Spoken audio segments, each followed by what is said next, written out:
This segment of the news is brought to you by Sun Oil Limited. Welcome back. In the House of Assembly on Wednesday, the government proposed a value-added tax reduction from 12% to 10%, with tax being previously zero rated on breadbasket and medical items. Now, how does the public feel about this? Our Tyler Simonet took to the streets to get their take. With Prime Minister and Minister of Finance Philip Davis announcing plans to reintroduce value-added tax on breadbasket items and medicines once VAT is reduced from 12% to 10%, not sitting well with some residents here in the capital. The plan, announced in a communication during Parliament on Wednesday, has been criticized by the official opposition, while our Jcn News team took to the streets to get the public's reaction. 75-year-old Miska Johnson and 88-year-old Cyril Johnson were both very passionate in their disagreement. I think that it's totally wrong because the poor people are to be the ones to suffer. That's why they had the breadbasket items free. You're going to buy food before you buy any luxury item. And so therefore, if you buy a luxury item, it's going to be far and few in between. But every single thing, mother gives her children bread and tea. You can put VAT on bread, feminine products and stuff like that, and baby items and things. What are you doing to the poor people? And they're the ones who are having the children. Give you 10%, and then they're taking the same 10% away from bread baskets. So it doesn't make any sense to me. It really would affect the poor people, you know. It really would, rather than the rich, you know. A 61-year-old retired police officer says he would be directly affected by this, as he says his wife is on heart medication and does not have insurance.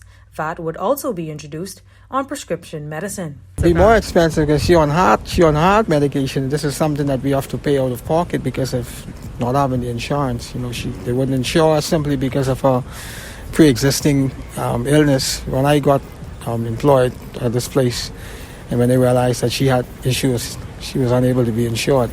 So now here it is, I have to spend in excess of $300 a month on just medication for the heart alone. Without the VAT?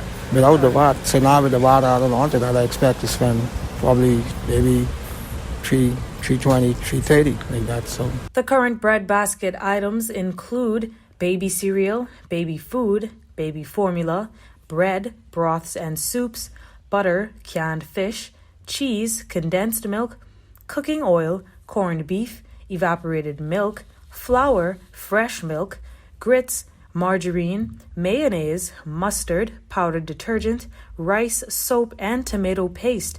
54-year-old mother and grandmother also disagreed. I don't think 10% should be added on bread basket items, because we have a lot of people now can't really make it. And if it be added onto that, we just wouldn't be able to make it. Crime will go up because people looking for a way out. So I think there should be more leaning on us. It shouldn't happen. Now we got more people on the street. People can't hardly make it right now. A lot of people on the streets. And then if you add those unplus on feminine products, no man.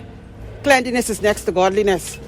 I don't think they should do that. Now, while many persons opted not to speak on camera in disagreeing with the VAT on breadbasket items, one 42-year-old administrative assistant has a very different opinion, saying that she would see no difference should VAT be on these items or not. I don't have a problem with it because we were not basically benefiting from the breadbasket items being VAT-free anyhow. And so as long as the VAT is at 10% and we have to pay that minimal cost, then that's fine. But I think it will work for us. But then at the same time, everyone finds what they need in order to get the things that they need. And so the lower income families, in my opinion, for some of them, they don't just buy bread, they buy other things as well. And a lot of the times they do indulge and take out more than cooking. Prime Minister Davis has said the anticipated VAT reduction to 10% should be in place by January 1st, 2022. For JCN News, I'm Tyler Simonet. With just the thought of the Red Lobster restaurant coming to the Bahamas, many mouths are already beginning to water, even though it may be a while before the franchise opens its doors in the Bahamas. However, it is now almost certain following Wednesday's announcement by crowdfunding platform Arawak X that Red Lobster will indeed be coming to the Bahamas. Jcn Saunders has more. If you are a fan of the Red Lobster franchise or you have invested in the popular restaurant chain through local equity crowdfunding platform Arawak X, you should be happy to know that local entrepreneur Pinnacle Franchise Brands Limited, which is seeking to bring Red Lobster to the Bahamas, is one major step closer to making that a reality. On Wednesday, Arawak X announced that Red Lobster reached its milestone for the minimum funding needed to move ahead with the project. Arawak X CEO and Chairman D.R.C. Ramming Sr. confirmed the achievement.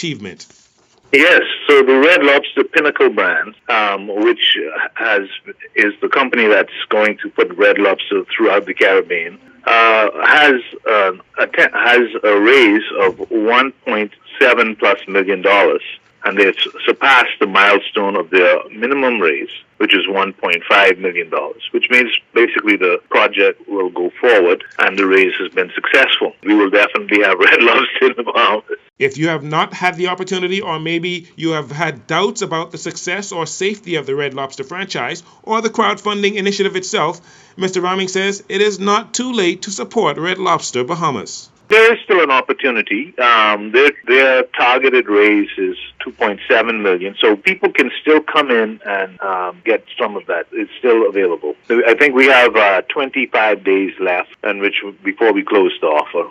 According to the executives at Arawak X, going forward there will be more companies that will become available to the public for consideration to fund or not to fund. Mr. Ramming says companies in other countries in the region are also interested in investing in the Bahamas and raising funds on the Arawak X crowdfunding platform once they have been vetted and approved. Our whole basis is that the Bahamas is going to have a new foreign direct investment model. That means that already many companies from other countries have come in to invest through us and to do capital raises through us.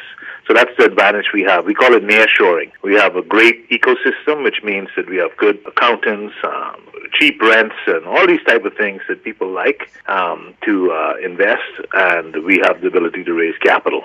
It is unclear at this point exactly when the new Red Lobster will open or where its location will be. Meanwhile, according to Mr. Ramming, Bahamas MiFi, the second company that launched the same time as Red Lobster, is also doing very well with a number of investors on board as they approach their minimum for startup. Jcn Saunders for JCN News. You're watching JCN News. Stay with us. This segment of the news has been brought to you by Sun Oil Limited.